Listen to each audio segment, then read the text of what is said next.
Welcome back to the earliest reviews. Today's review is focused on Only Murders in the Building, episode 9, entitled Double Time. And the official synopsis of Double Time is: as the residents grow upset in the building's negative publicity, the trio faces a revolt. Charles's old colleague visits and sheds light on their past.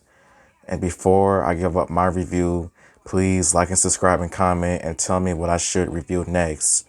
And I felt like this episode was a really good cliffhanger before next week's season finale. So the episode starts off with just some narration from Jan as we get some footage of her playing with her bassoon, and she always talks about coming in second when it comes to like different things in her own life as well. And we see her coming back from the hospital as she suffered a stab wound. She didn't get shot. She was actually stabbed and everything.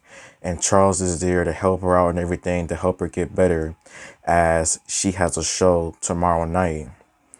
Meanwhile, we just see Mabel. She is painting up a very familiar picture that we always see at the end credits of the TV show, with just residents from the Arconia, and Oscar's there. He has a huge day ahead of him as well, as his father has been able to find a lawyer that can help him get cleared of all of the charges, because technically he's innocent.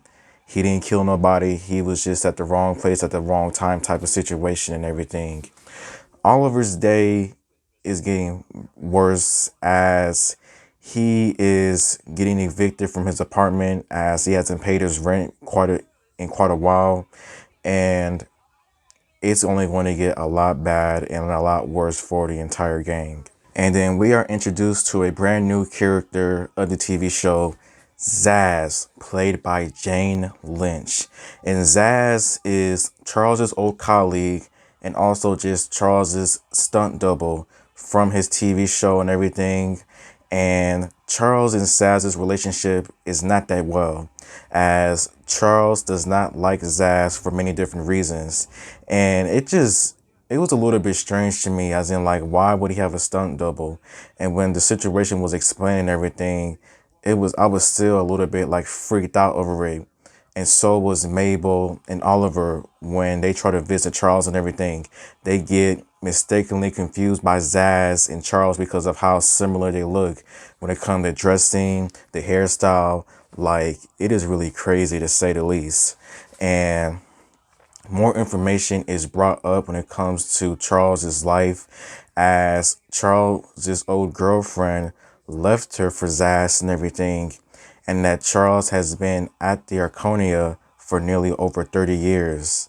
And this just shows you that Charles is lying once again, and some people may think that he might be actually sick in a way, and I'm starting to think that as well, that what if he is sick? Like, what if he has a hard time remembering certain things and that kind of stuff? But sometime later, there is a huge meeting with all of the residents at the apartment due to the podcast and the negative publicity that has come with it. Bunny is growing tired of it, as she says that the three residents have violated many different rules and is threatening to evict all of them by a vote. And just as when the vote is about to happen, Howard the Catman talks to them, stands up for them as well. But Bunny is not trying to hear none of that, as Bunny mentions that Howard has many different violations as well. So basically, because of what happens, all of them are all evicted from their apartments. And is that even allowed? Like, Bunny is just looking a little bit suspicious and everything. Like, she is a building manager and she hated Tim as well. Like, I don't know. Like, so then in the elevator, Charles, basically, he is tired of the podcast. He is tired of both of them, as he says that ever since they've came into his life, just bad things, just negative things has happened to him, and he is done with the podcast officially. And so during that night, Charles and Jan They talk for quite a bit of while as Jan is in preparation for her bassoon play tomorrow. She is going to be like one of like the only female players playing the bassoon tomorrow night as well. And the next day we see Oscar all dressed up and everything, getting ready for his meeting with his father and the lawyer to potentially get cleared of all of the charges that he was falsely accused of and everything. Oliver is staying at Mabel's place because he's been evicted. And then Mabel and Oliver, they just talk about Tim, talk about all the evidence that they had. And Mabel makes a weird discovery when it comes to the trash bags and everything. And that was that in Tim's place, all he had was orange trash bags. But the one that he was holding on the day that he was killed was a blue trash bag. And they come to a realization that Tim wasn't throwing away his own trash, and it may be his possible girlfriend. And now they're trying to figure out who this mysterious girlfriend could possibly be. And they talk to another resident at the apartments that they've never spoken to before. And she says is that Tim did have a girlfriend, in fact, and that he knew how to put in the work, if you know what I mean. And now they're all trying to just figure out who is this mysterious girlfriend. So then Charles and Sazz, they talk among different things. They talk about Cookie, Charles's and Sazz's girlfriend, as Cookie has left Sazz for another man. And the conversation seems to end on a positive note with them being on good terms. So then the night goes by. Charles decides to go to Jan's play, and he talks to the person that's sitting next to him, and he says that his girlfriend is playing the bassoon as well as the first ladies to do so. And so Charles gets a little bit confused, but then he comes to a realization that Jan has been lying the whole time about the bassoon thing, and that she was the second lady and everything. And meanwhile, Mabel and Oliver, they continue to look through Tim's things. They find his sex toy collection, and they find something from Exotic Cleaner, which looks like a sex toy.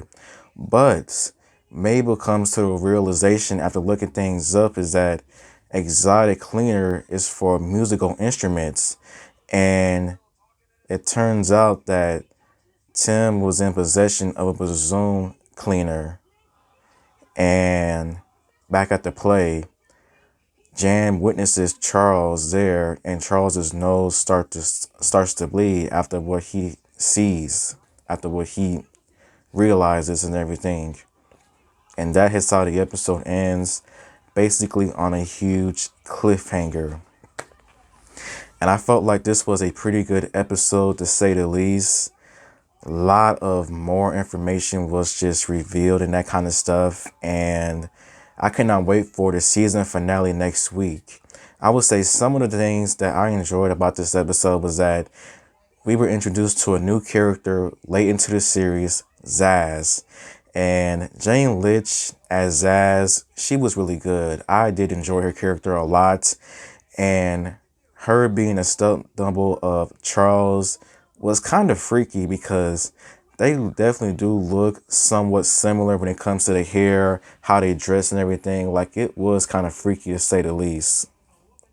But it was still nonetheless cool to see Jane Lynch. Some of the questions that I still have is that where is Mabel's aunt? Like, we haven't seen her aunt not once since the very beginning. Like, where is Mabel's aunt at and everything? And also, was Jan lying about her love for Charles the entire time? Because with the new evidence that is revealed, it's just making her seem like person number one. And when it comes to who I may think as suspects, Jan, obviously she's number one. But what if she had help though? Like, what if she had more than one person help her when it came to killing Tim? Because as we know, Tim was poisoned and also shot. But he was shot after he was poisoned and dead and everything. Like, what if somebody else shot him and was a part of it? And People that I may think may have been a part of it might have been anyone that really hated Tim, such as Bunny, Howard, Ursula, like who knows, but I cannot wait for the season finale. I know it's going to be crazy. So I would say thank you for watching, and until next time, everybody,